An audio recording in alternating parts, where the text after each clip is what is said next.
Joint ventures are a powerful way to scale your real estate portfolio. If you do them right, if you do them wrong, you're going to get dragged through the mud and end up with a pretty big financial black eye. That's exactly what we're talking about today. My good friend Elizabeth Kelly will be joining me in just a little bit to walk you through how to structure joint ventures and how to watch out for and avoid the biggest mistakes real estate investors are making right now when it comes to joint venture partnerships. But before that, I just want to walk you through the 4 ways that you can buy a property, because that is, one of them is a joint venture. So welcome to Wealth Wednesdays. We go live every single Wednesday at 12 p.m. Eastern Standard Time, talking about how you can grow and build your wealth. And it just happens to be a real estate topic today. So I'm really excited. So let's go over to the whiteboard. And you're going to notice I'm wearing my Mogul in the Making shirt. So all you have to do is like and comment on this video, and we are going to be picking a winner to win either the Mogul in the Making shirt or the Unit Size Matters shirt, which is probably the most popular shirt in the world right now. Also we have just a couple more days left for our free multifamily conference ticket draw. At the 1st of December, we are going to be drawing this month's winner. So like and comment to automatically be entered into that contest. So let's get right into it today. So 4 ways to acquire property. Oh, and my marker is about to die. So we'll see how long this runs. I'm not sure if I have another one. Okay, so way number 1. So the first way you can actually buy a property, right, is you can buy it yourself. Right? If you have the capital required, right? Actually, let's hop over to the real estate matrix real quick. So we've got 4 components of the real estate matrix, right? If you watch this channel, you will know all about the matrix here. Right, we've got the deal itself, the opportunity. You need a deal under contract with a good business plan so you can make money at it. You need financing, right? You need the leverage so you can upsize your returns. You need the equity component, the money needed not only for the down payment for the property, so you have some equity in the property, but also the CapEx, the money you're putting in to improve the property, and that's going to tie into your business plan. And then you have the management component. And the management component is going to be the decision making. It's not just the property management, collecting checks, dealing with tenant complaints. It's the overall management of the project. So what work to do, when to do it, how many units to renovate, when to sell, when to refinance. If you refinance, what kind of debt are you doing? This is the brains behind the operation right here. So if you're going to be buying the property yourself, which is the first way to actually buy property, you need to have all 4 of these components. You need to be a pro. You need to find the deal. You need to understand the deal, know the market, know all the demographic shifts going on, what's driving the market. You need the deal. You need the financing, so you will need the net worth to be able to qualify for the loan and to sign on that. You will need the equity component, so you need the money to not only have a down payment on the property, but also improve it so you can make money at it. And then you need the management experience. So you need to know when to raise rents, do all the management work in the deal, and have a good understanding when to sell. When's a good time to actually buy the property? All of these things go into that. So if you hit all 4, and you can, and you're an expert and you're a pro, you can buy the property yourself. The second way to do it, which is the topic for today, is you can joint venture or partner with somebody, right? Because oftentimes you're not going to be the expert in everything, right? You may have the deal, you may have the management experience, but you may not have the equity available right now. Maybe you're looking to buy a $10 million property, you need $3 million or $4 million with all the CapEx. You might only have $500,000. So you need to go out and raise it from somebody else. In which case, if you know somebody who's got the rest of the money, maybe they have $3.5 million they want to invest, and you've got $500,000, but you've got the deal and you've got management experience. Maybe the partner, you can bring them in, they'll bring the rest of the equity you need, and then also the financing component. And that way you can get the deal together. So that's a joint venture or partnership way to buy a property. And it doesn't just have to be 2 people. It can be 3 people, 4 people, 5 people. There's many, many different ways to slice the joint venture cake. The third way to buy a property is to syndicate it. And syndication in a nutshell, it's when you pool investors over here, the investors pool their money, and these are totally passive investors, and they'll pool their money with what's called a general partnership, and together they acquire the piece of real estate. And syndication is done on a project by project basis. So let's say somebody finds a deal. Let's say you find a deal, and you have the business plan. You know exactly what to do. You know how to manage it, but you don't have the equity component, right? You've got somebody who can sign on the loan, but you need the equity. Syndication is a very, very efficient way to raise money and also deploy it. And there are a number of advantages to syndicating a deal because you actually have true passive investing on this side. And together, the general partnership and the limited partnership, they partner together. The entity then acquires the property, and then you can run the deal. And the fourth way to acquire real estate is actually to launch a fund. And a fund is a little bit like a syndication. And a fund will go out and grow and have a life on its own, of its own, right? So the fund itself, with the syndication, it's a project by project basis. With the fund itself will buy a property, it will sell a property, it will grow. So you may have a fund, you start off and acquire 2 properties, then you may sell one and acquire another 3, and it's going to expand and contract, expand and contract. And new investors can come in, some investors can leave, and it's really its own entity. So those are the 4 ways to buy a piece of real estate property. And it doesn't have to be multifamily, right? It can be office, it can be retail, industrial. All 4 of these work, but it all goes back to the real estate matrix. So when you're sitting down and trying to figure out, okay, how am I actually going to buy this piece of real estate? You just go to the matrix, and this makes it so easy. I remember when I first got started in real estate investing, my head was spinning. I really had no idea what I was doing. It seemed very, very complicated. And that's where I really developed the matrix, because there are 4 pieces to every single real estate deal in the history of mankind, right? You need the deal, you need the financing, you need the equity, and you need the management. So, and when you break it down into pieces like that, it's really easy to get a handle on your deal, right? Because like I said, if you have the deal and you have the financing, you have the balance sheet, but you need equity and management experience, you can bring in, and speaking of joint ventures, right? If you've got these 2, you can actually bring in a partner just to do the management component. Then you can bring in a partner just to do the equity component. And it's a really productive way of doing a deal, because then you can actually focus on what your expertise is. If you're an expert at everything, if you can run it all on your own, by yourself, right? I know people who are doing quite well, who run their business on their own, but I also know people who are crushing it with joint ventures. I know people who are crushing it with syndications and also funds. So those are the 4 ways to do it. And if you have questions about any of this stuff, put your questions in the chat. We'll be answering those right at the end.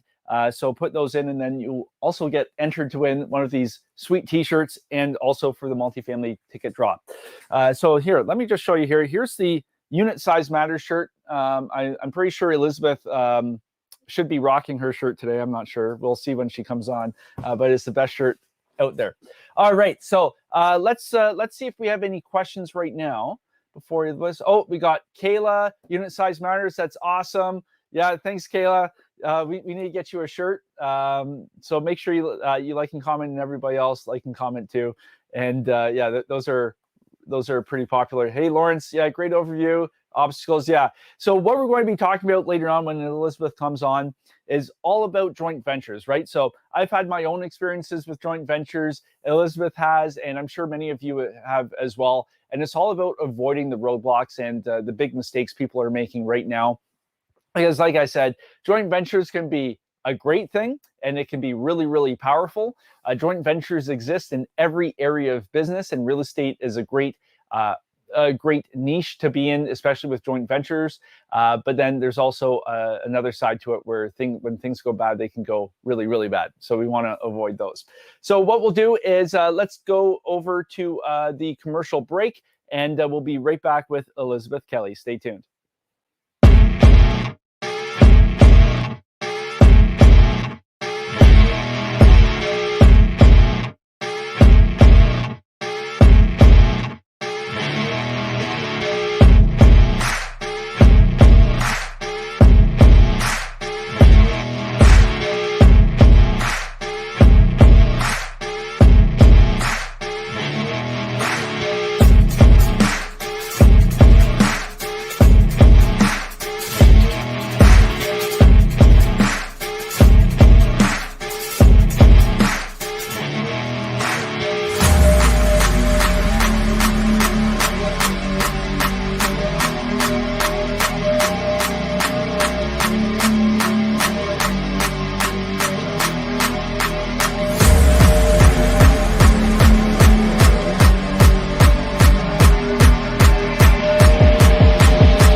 right, welcome back. So I'm really excited to have my good friend Elizabeth Kelly on. Elizabeth, what's going on?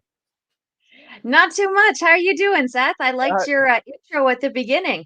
yeah, just trying to break down the real estate matrix. And like real estate doesn't have to be complicated, right? Like it seems complicated, but when you break down the little components, it makes it a whole lot easier to understand. Are you wearing your shirt today? Oh, I love it. I That's awesome. You know, we are getting so many like messages from people who are loving these shirts, and so that's why we give one out every day that we do the show. And hopefully, come the multifamily conference, I've got the whole crowd wearing unit size matter shirts. That would be awesome. That's awesome. I love that idea. I wouldn't have thought, but I'll definitely bring mine. I've already got my VIP tickets lined up. Oh, sweet. Yeah, VIP is insane. Like we'll be partying Saturday night in the CN Tower, and we've got a whole bunch of other fun stuff included for you. So especially Grant Cardone, like he's running a special session for you on after he speaks. So and that's just for VIPs. So it'll be fun. Oh, that's so exciting. Honestly, stuff like this, VIP is really the only way to it's the people in the room with you, right? It's not, I mean, you've done a fantastic job of looking after the VIPs, but it's the other people in the room. Like we do so much business in that room. Oh yeah, well, it's all connections, and actually, this is a good segue into joint ventures and partnerships because like when you get in a room of let's say like 250 like high end like very successful people, like somebody in that room has something that you don't have right now, and if you just put it together, it can be like you can get like the 3x, like 1 + 1 = 3 at that point. So it's coming in and really knowing like whenever I go to events, like I want to have a good idea in my head of what I'm missing right now in my business and what kind of person can help solve that. It's like finding the missing puzzle piece. And whenever Yeah. you do that, like it's just like, and it Yeah. can be really powerful. So let's talk about joint ventures today, because this is something that I've had my ups and downs with, and I'm sure you have too. So I guess like the first question, Elizabeth, is like, why would somebody even consider a joint venture in the first place? Well, there's a number of different reasons.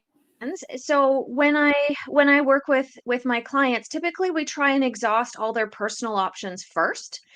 We try and make sure that we want to build their credibility, we want to build confidence as in capabilities as an investor.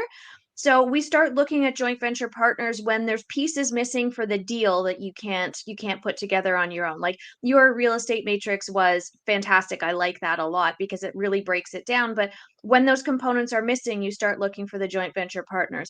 And maybe you have, some of the down payment, but you found a really great deal on a bigger building than you thought, and you need more down payment.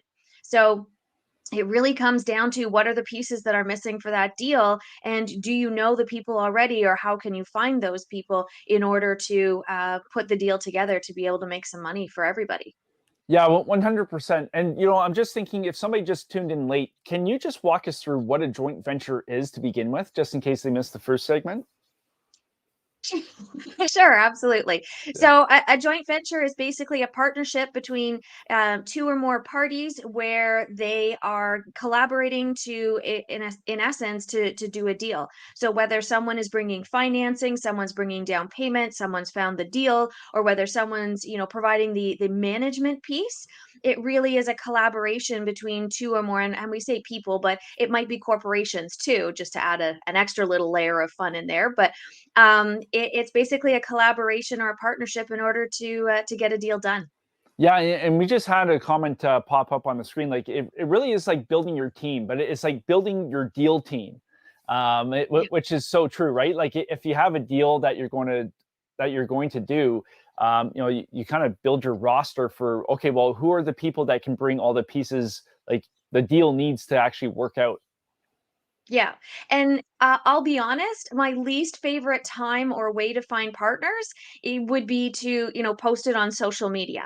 I Yeah. believe that partnerships should be analyzed in advance. You want to meet with your partner, you want to talk about, your goals and what you both are bringing to the deal. I would rather have a partner and look for a deal than put together a deal and be scrambling trying to find a partner and having to settle for people who might not be the ideal partners. They might not be a good fit for me. We might not have the same values or integrity. We might not have the same expectations, but it's either I partner with them or lose the deal. So I would rather find a partner first and then look for a deal. Yeah, for sure. And we'll be getting into that nitty gritty stuff in just a little bit. So I guess like with your clients and with everything you do, how do you actually like break down and do like a self analysis of skill sets? Like, how does somebody know they need a joint venture partner? And then how do they actually take a inventory of what they can do and what other people can do? Well, that's actually one of the very first things I do when I meet with clients. The first thing we do is sort of I call it a state of the nation. Like, what is the state of your nation right now? What do you know? How much time do you have available? Who do you have in your network? And what are your financing opportunities? So one of the very first things should be I'm going to get out there and I'm going to talk to a really good mortgage broker and I'm going to figure out what my financing options are. Because if you meet with your broker and they go, hey, you know what? Unfortunately, because of this, or this reason, you're not able to qualify, then the next step should be okay, I need to start looking for partners while I'm working on the other pieces, the other components. Um, so I believe when we start in real estate, we should have a really good understanding that, yes, we need partner or no, we don't need partners right now. We're going to do a couple of deals and then look for partners in the process. Gotcha. And I guess, like let's say I have a deal right now and I'm lacking in a couple areas. Like, and maybe it's my first joint venture. How do I know exactly what I'm lacking? Right? Like how do you know you're really not the right person to manage the deal? Like, or how do you know you're really not the right person to do X in the deal? Well, Seth, I think you're talking about sort of a mindset and personal development piece because what you're really talking about is a level of self awareness. There are a lot of people out there who start in real estate who believe that they have the skills and the tools to self manage, but what they're actually missing is the time to learn how to do it properly. So I think this is sometimes one of those really good conversations that we can have with ourselves where what is the reality of this, what does this look like? And if you don't know what the reality looks like, for example, if you're going to manage a project, then you should be getting out there and talking to people who are managing projects and saying, what does this look like, what does this feel like, how much time do I need to commit, what kind of knowledge do I need to have? And then you want to be really honest with yourself in terms of if you are the right person for that or not. Sometimes investors will get partway into projects and they'll figure out they are not the right person. So at that point, they're reaching out for help. It's usually easier if you plan and then execute as opposed to executing and then figuring out that you needed to plan. Yeah, real estate has a way of humbling you in a really good way. So, It but so yeah. does. Yeah, and I think it's important because like at the end of the day, if you're trying to do everything in a deal and you're just okay at it and you're not the pro at it, the deal's Mhm. not going to work out the best it can. So you're probably going to put yourself in a much better situation if you actually do partner with a true expert in that component.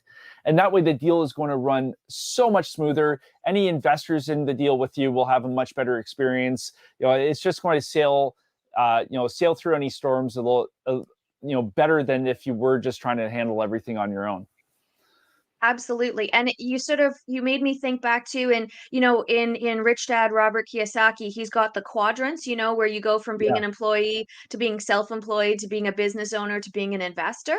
Sometimes when we're trying to do too much on our deal, we are putting ourselves squarely back in the employee or the self-employed category when what we should actually be doing is focusing on being a business owner, on being an investor, where we're looking at the higher level stuff. Like, I don't need to be driving to Home Depot every day to pick up stuff for my contractors. That's not a good use of my time.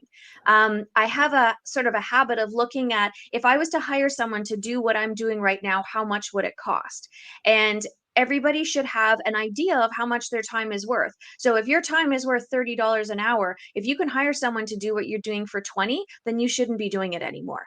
But if it's above your pay grade, if your pay grade is $100 an hour, but the project manager, their time is worth 500 an hour. That can be a really good indicator too,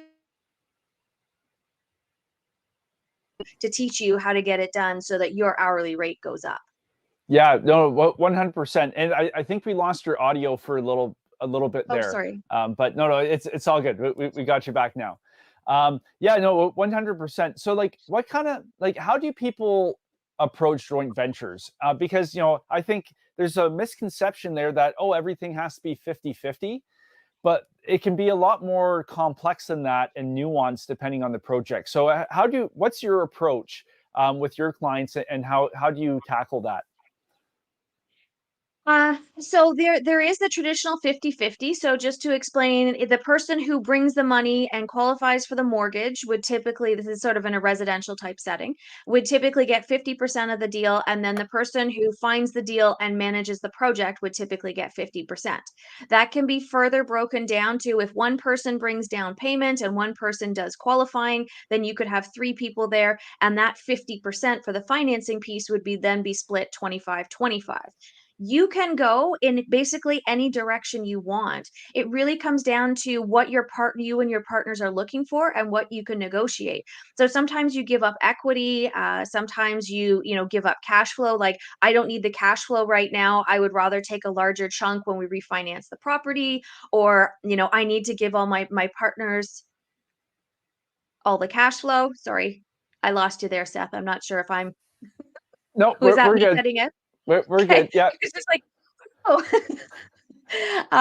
So, if you decide you want to give your partners more of the cash flow in the deal, for example, I've done a lot of joint venture partnerships with rent to owns, and sometimes the numbers are a little bit, they're a little bit on the not as strong side. I like to typically show my investors like 18 to 20% per year. So I might decide to take a little bit less in the cash flow, or I might decide to take a little bit less of the sort of initial option consideration, give it all to my partners. Their numbers are stronger. It means I get the deal done. It just means that instead of making, let's say instead of making $5,000 in year one, I make $5,000 in year three.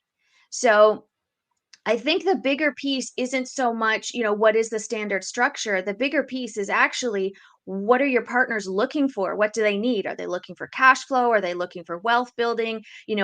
The money that they're using for a down payment, is it coming from cash resources, or is it borrowed from a line of credit? Which means that at the very least, they need enough money coming in every month to cover that payment. And of course, we know those have gone up dramatically in the last 12 months. Yeah, no, 100%. And like, one thing that stood out, like, I loved what you were saying before about, like, it's Robert Kiyosaki. You have to build a business. You can't just go back to self-employed. I'm going back a topic, but like, we were having a conversation last Wednesday on the show, and it's basically like the realization I came to a couple years ago was like, real estate and business, it's just all a collection of systems put together.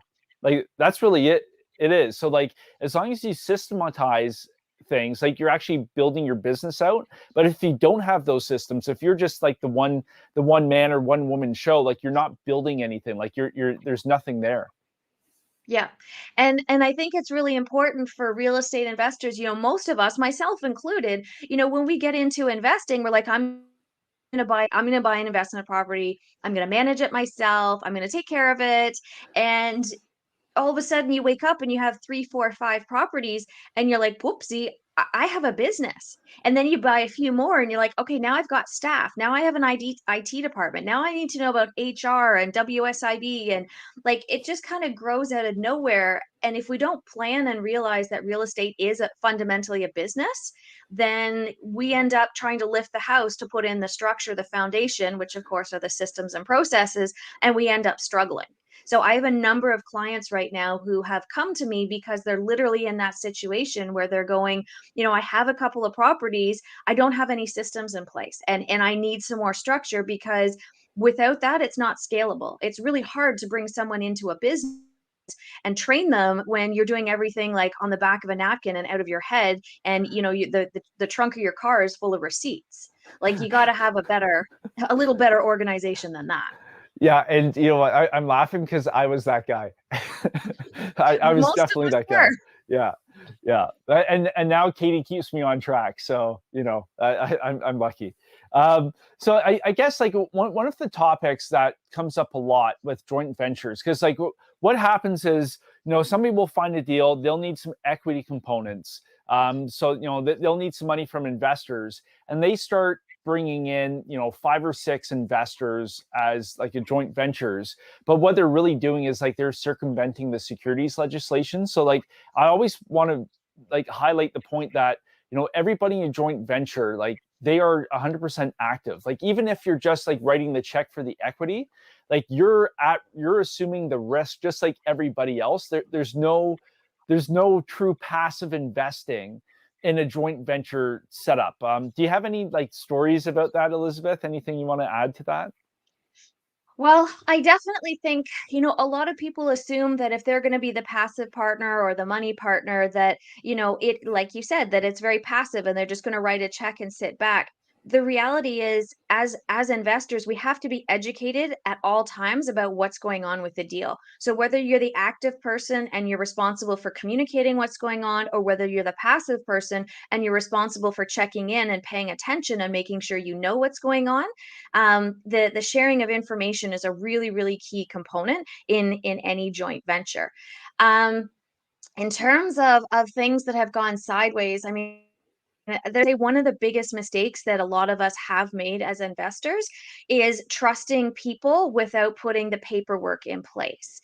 So, I definitely have a situation where someone I thought was a very good friend of mine, I believed that I could trust. We just had this great relationship we had for years. We did some business together, and lo and behold, things get a little bit difficult, and they didn't like the advice that was provided by myself and my partner, and we didn't have a joint venture agreement registered on the house, and they sold the house and cut us out of the deal.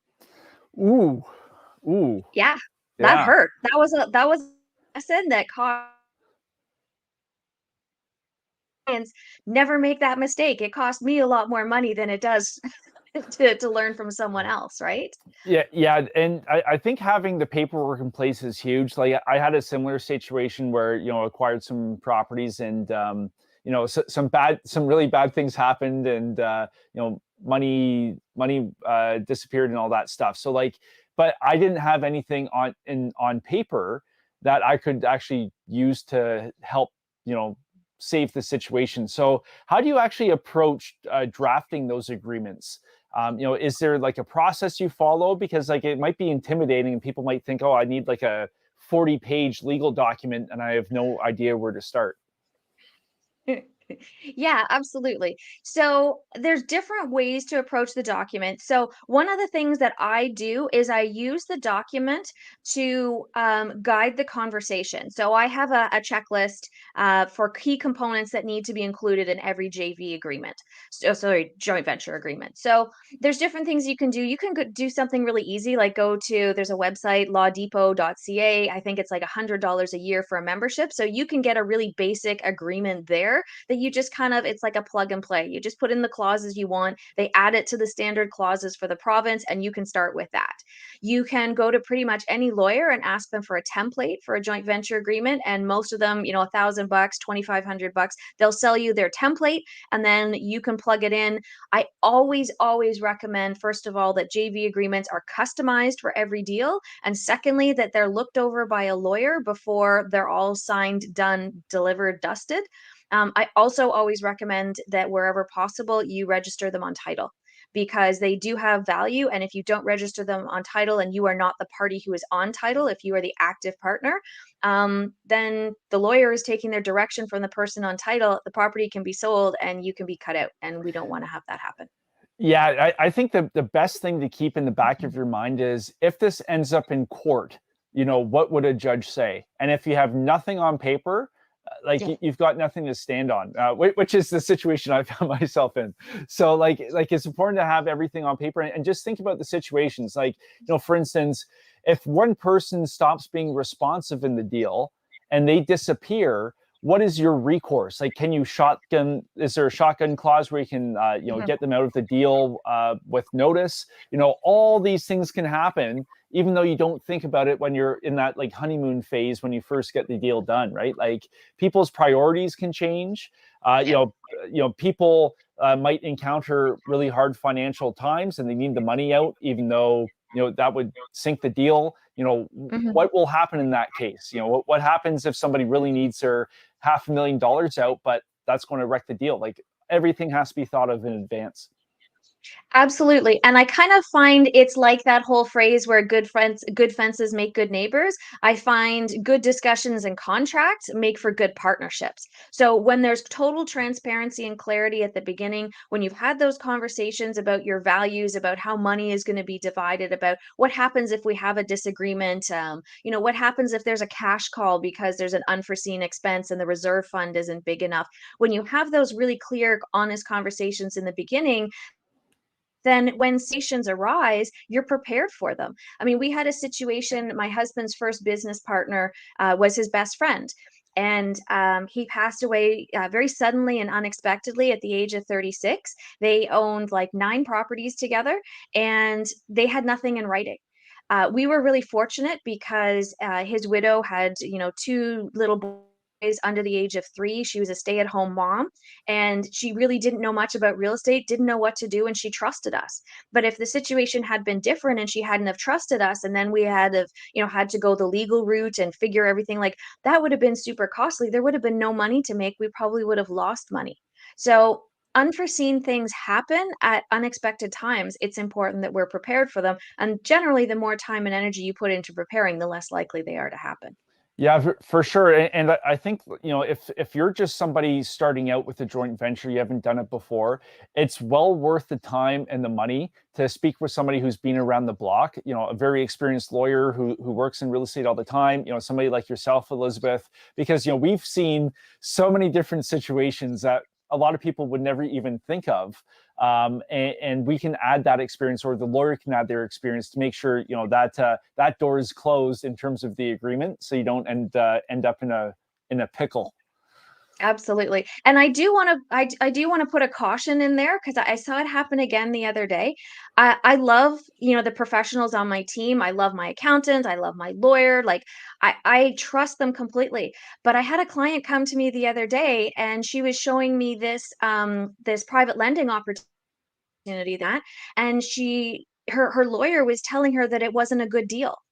And I'm like, you're asking him to look at the contract. You want to know if it's legal. I'm like, if you want to know if it's a good business deal, then ask somebody from a business perspective. Don't ask your lawyer to give you business advice. To me, we need to stay in our lanes as professionals. Let's face it.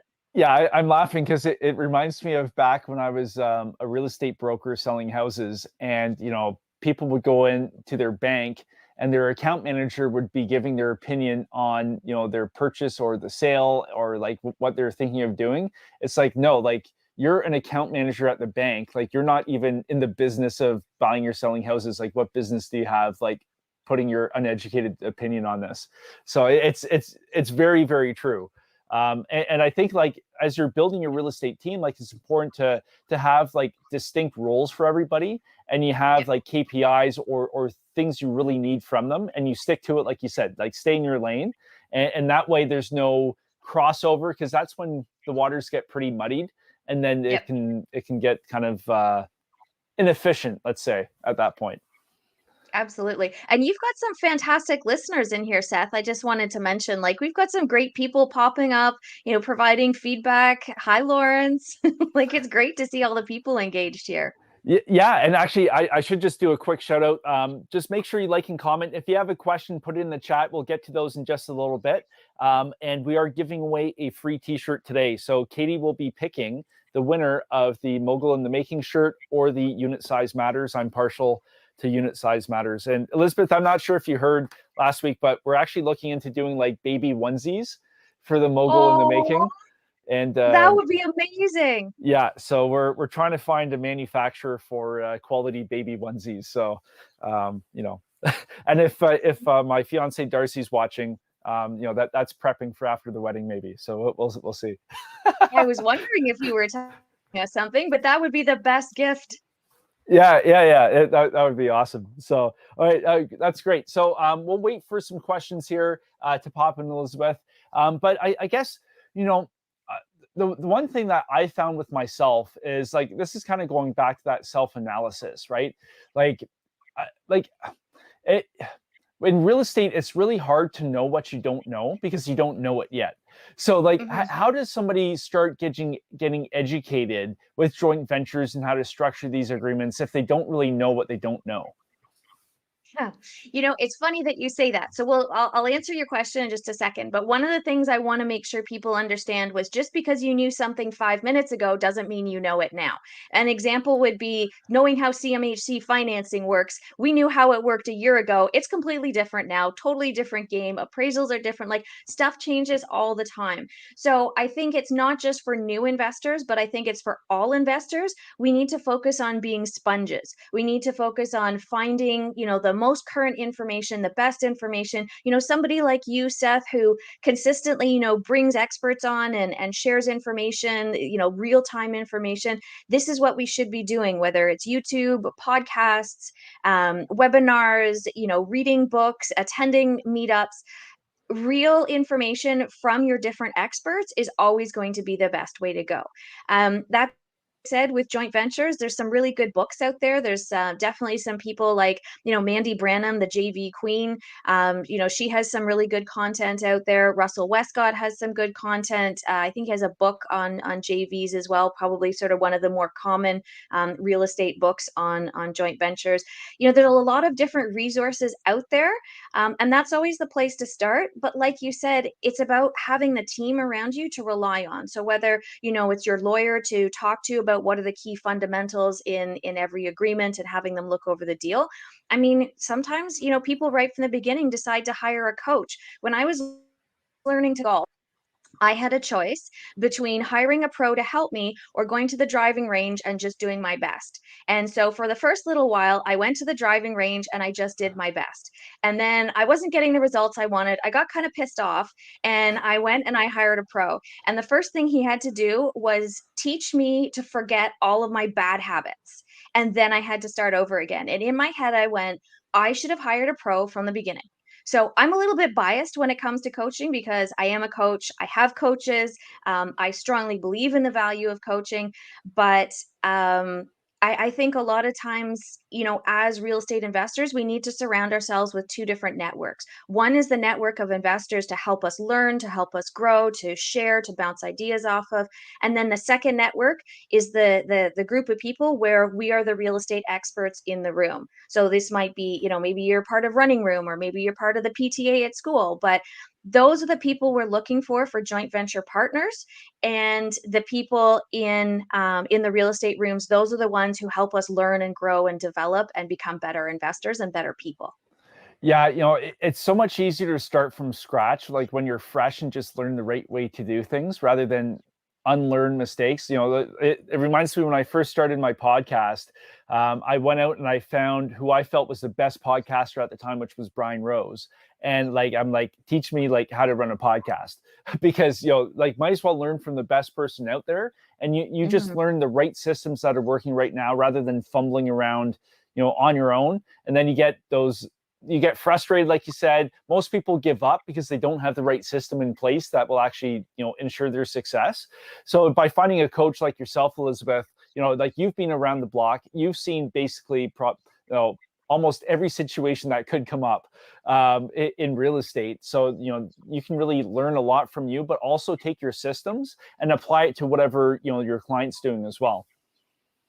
Yeah, absolutely. And that's one of my really key focuses with a lot of clients is right from the beginning, this is a business. What are the systems and processes we need in order to systemize this? If you truly want to be passive, let's have systems in place where people are reporting to you the exact information that you need exactly when you need it. Because if you're getting little bits of information from different property managers or different partners and you're all over the place and there's no cohesive place, then and you only file your taxes once a year, you're not paying attention to your cash flow flow or anything else, there's a lot of room for error. So if we want to be passive, let's create the systems for that. If we want to be active, there's even more systems and processes we need to create.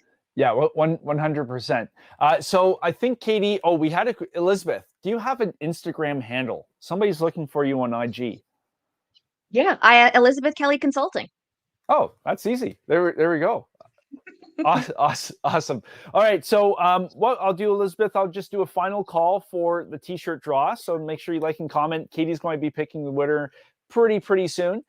So Elizabeth, if somebody out there right now, has a deal that's looking really good, but they need to bring on a joint venture partner, what is step number one for them to do?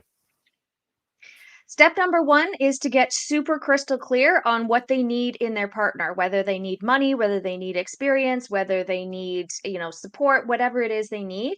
And then the second thing to do is make a list of the people they already know who have that.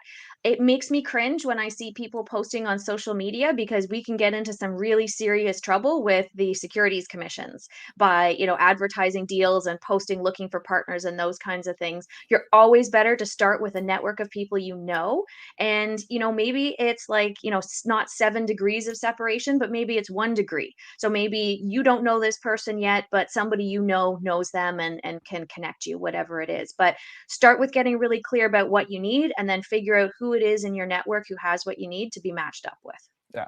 And then you can also call Elizabeth too. So you're welcome to call me. I do strategy calls. So if someone needs assistance, if somebody needs a deal you, or they're encountering a problem, they have a crisis, you can book an hour of time with me. No. Yeah, well, where does somebody do that? What's the website? You can find it through, I have my YouTube, through Instagram, Facebook. You can just book a call with me, book a discovery call. It's Linktree, I guess. I don't know. You have a Katie, I have a Mary Beth who saves my bacon and looks after all my stuff for me. Yeah, that is very true. Mary Beth is on the ball all the time. All right, well, Elizabeth, thanks so much for coming on today. You shared some really good stuff on joint ventures, and I just wish I had somebody like you many years ago. I would be in a much different spot. No, I think honestly, Seth, some of the biggest lessons we've learned and some of the biggest challenges we've faced have really helped to make us who we are. And I'll be honest, to be your age and to be where you're at, I think is pretty darn impressive. I think you've done a great job of developing your resiliency and learning from your challenges. Yeah, hey, I'm not that young. The gray hair is coming in, Elizabeth. It's coming in there. You're young. You're just a spring chicken. You got lots and lots to go. Yeah. I definitely do. I definitely do. Okay, well, let's do the draw. Okay, so Katie has picked. Oh, Kayla, you said you wanted a shirt. You won the Unit Size Matters shirt. So all we have to do, Kayla, is get in touch with Katie, send her your address and your t-shirt size, and we'll get one in the mail to you right away. So it's becoming the most popular shirt in the country. Really excited to get more of those out for everybody. So next Monday, we are going live again for Multifamily Monday. So make sure you join us at 12 p.m. Eastern Standard Time. But until then, happy investing, and I'll see you then.